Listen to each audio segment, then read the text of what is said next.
Clip number 2 for tonight. So, I'm just sharing some of my thoughts before I start to wind down from this long work day. It's Sila the poet again. Um, so I tend to think a lot about identity. I tend to think a lot about philosophical things. I think during Black History Month, I think I'm more aware of my Black and Afro-Latina identity. It's kind of like you live between two worlds, you know.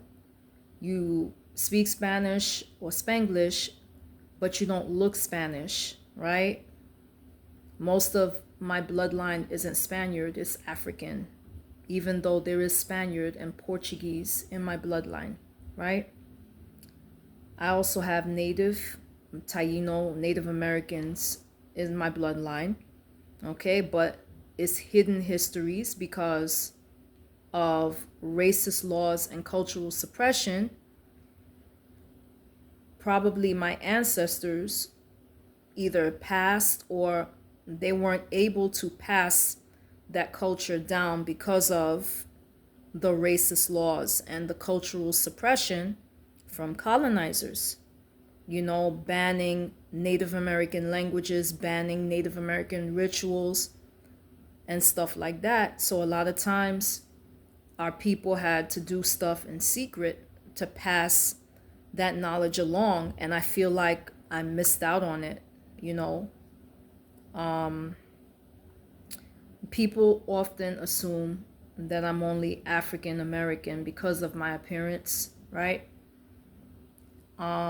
But I am, you know, a person of mixed heritage, but I identify as Black because I live the Black experience here in the U.S. You know, I'm Afro-Latina, but I am Black because that's the experience that I have. That's the way I'm treated by society. Okay? It's deep, you know, when I think about my origins because in my origins, I have the slave master, the colonizer, the rapist, right? I have the indigenous, and I have the African, both slave and free. All of these elements in my DNA, you know? And I try not to deny any parts of who I am because without, whether for good or for bad, these are the things that combine together to make me, you know, to eventually get me here. So, as you know, an Afro Latina, you know, we often deal with misidentification, okay? Because Latino sometimes is seen only as white presenting or Spaniard presenting or mestizo, right? Like they stereotype what a Latino is, okay? There's also colorism, right? You know, skin tones and stuff like that. And then people stereotype you. Sometimes you go through discrimination. Sometimes people make assumptions about you. That's not necessarily true. When you wear your natural hair, sometimes it's considered pelo malo, right? You know, and I love my hair. I don't give a fuck, you know, what people say. I love my hair. I love my texture. I could care less about people that say stuff like that. Okay? And I guess for somebody like me, there's also questioning of identity because there's so much in me, there's so much in my bloodline, there's so much connection that I feel towards different parts of me that is sometimes very, very deep to describe, you know.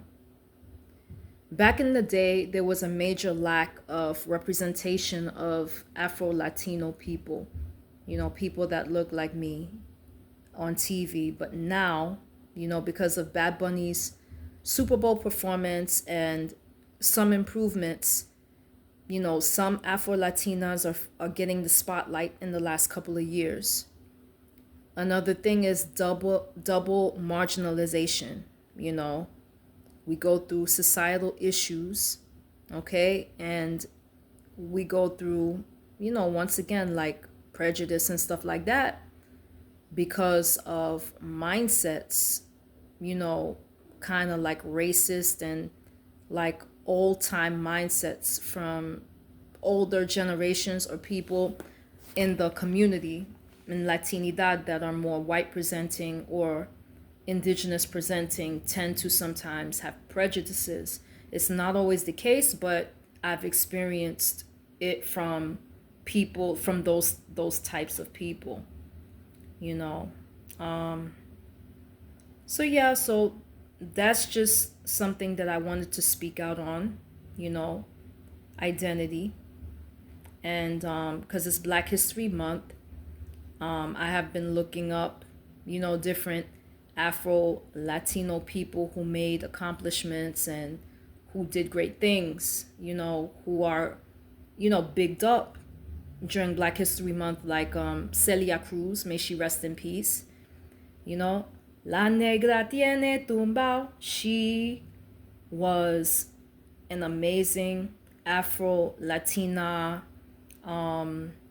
model, role model, you know, and she was amazing. She had the gift, you know, the songs that she made that represented, you know, African heritage in her songs.